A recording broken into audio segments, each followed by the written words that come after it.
Right, let's go.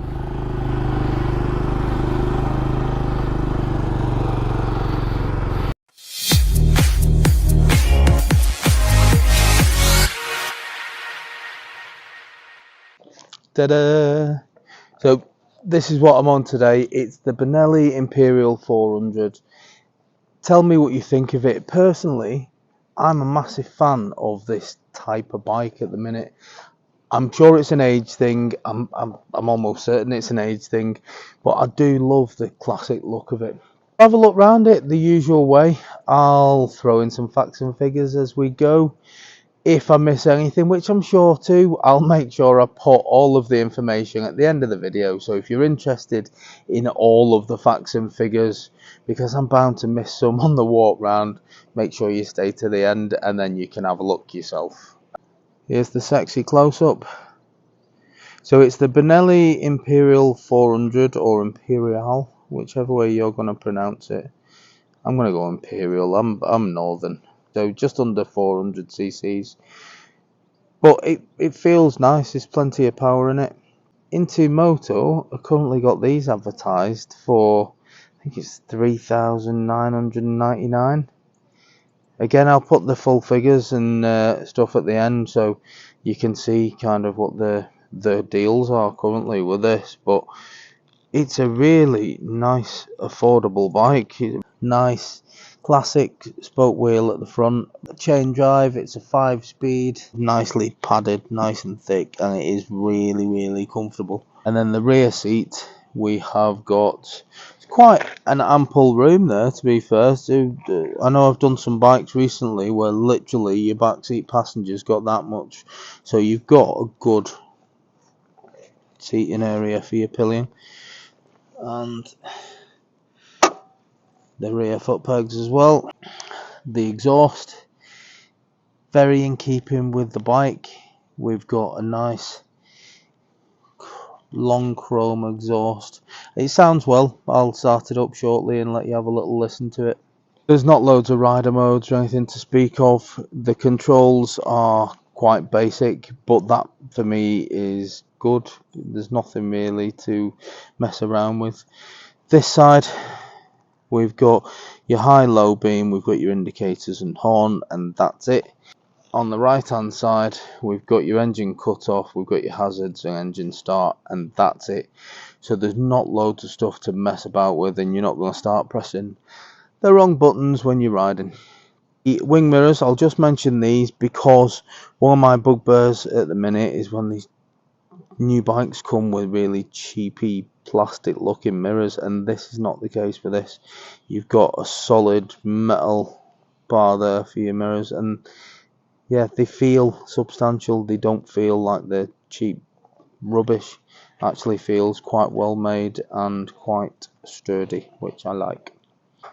The speedo, which is set up for kilometers on the outside, mph on the inside, and then we've got your rev meter there.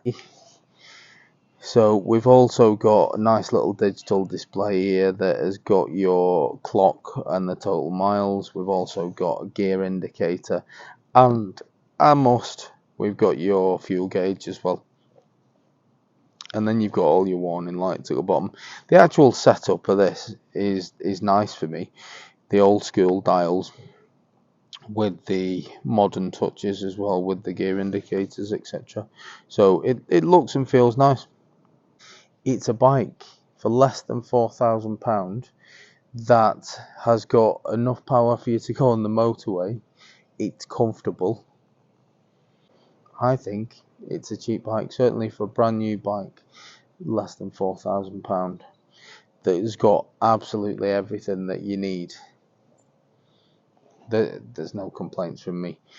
Now, riding wise, it's a brand spanking new bike. As I've said, the brakes have literally only been used to walk this bike around a car park, so the brakes haven't bedded in yet. That being said, I've done a brake test on this car park, which I'll show you shortly, and the brakes seem to work fine.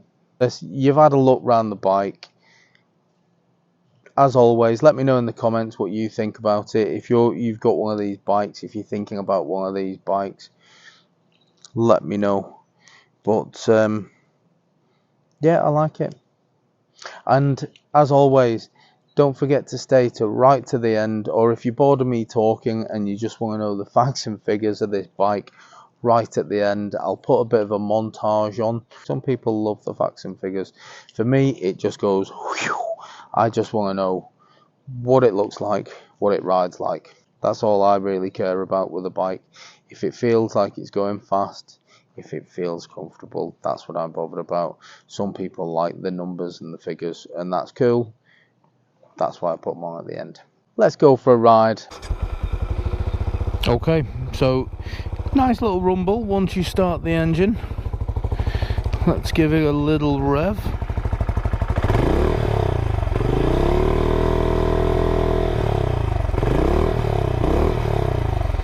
Yeah, I think it sounds good.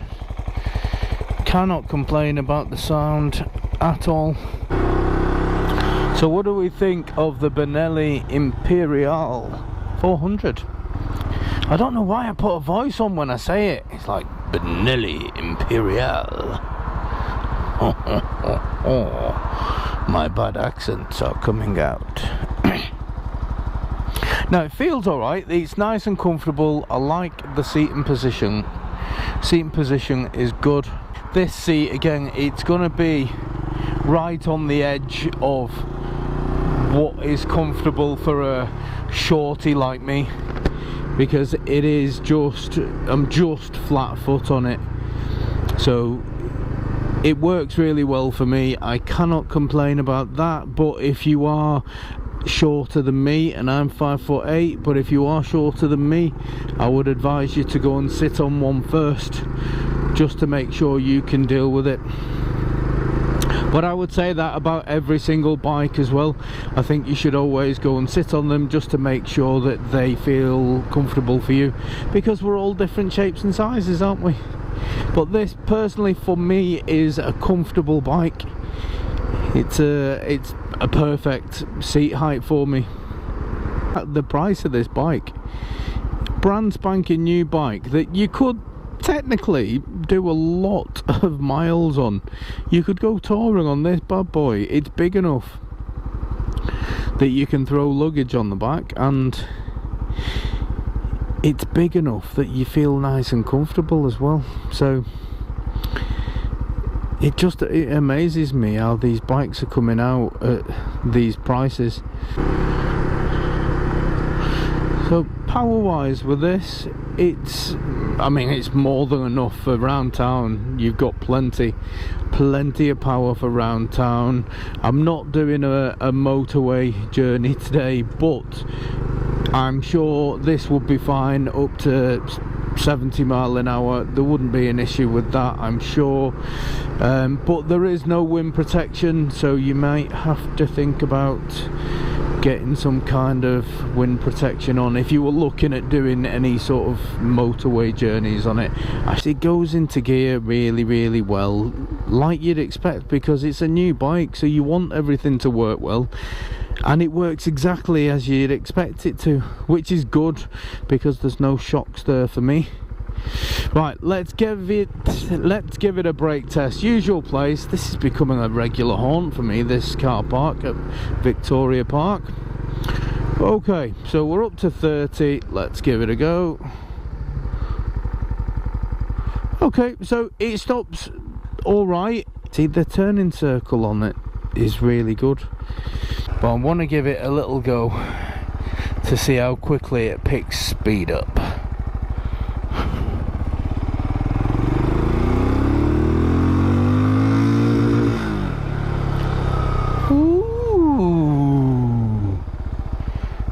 It's got some pull to it. It's got quite a bit hidden in the tank there.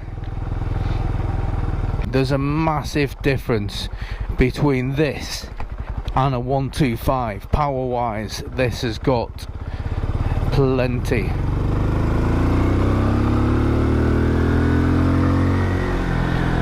Yeah, it's got plenty in the tank. The seat's comfortable. Everything seems to be just as you would expect it and want it to feel. I have absolutely bugger all complaints. It's a lovely classic looking bike. I think for me it's up there with a few of the Royal Enfields. It's certainly around that kind of price point as well. It does everything you expect it to, this bike. There's no surprises with it whatsoever. I would say if it's a yes or a no for me, let's just break it down. So this bike is certainly great value for money. You cannot argue with the price. I challenge anyone to say that the price of this bike isn't awesome, because it is. Oh, let's do a supermarket ride through. It rides really, really nicely. It's comfortable. It goes through the gears very, very well. The mirrors are good. The look of the bike, again, personal preference. People have all got their own tastes. For me, I think this is a great looking bike, certainly in this sector of kind of up classic looking bikes. I think it looks really, really nice, and power wise it's got more than enough for your local riding. If you're riding locally to work or whatever, you'll have no issues with this. If you're doing the odd bit of motorway riding, again, you won't have any issues with this. It is, you know, less than 400cc just, so if you are doing loads and loads of motorway riding, then maybe you'd want a slightly bigger engine, but this would be capable if you're just doing a few junctions on the motorway. I would be perfectly happy with something like this. Yes, it's a thumbs up from me for this bike. Take it back home. Great bike, great value, does what you need it to. Yeah, put it on your to buy list. I wouldn't even have it as a consider. If you like the look of this bike, just go ahead and buy it. Into Moto in the description, so if you're interested in a bike like this, have a look. I'll put details on. It'll show you all the current prices, deals, finance packages, all that stuff, because it's great like that. That website's awesome. In fact, when I'm on nights later in my other job, I'll be having a look, because I just like looking at motorbikes. Passes the time, doesn't it? And there's so many beautiful ones to look at. Anyway, thank you very much. Thanks for coming, and I'll catch you on the next one. Laters.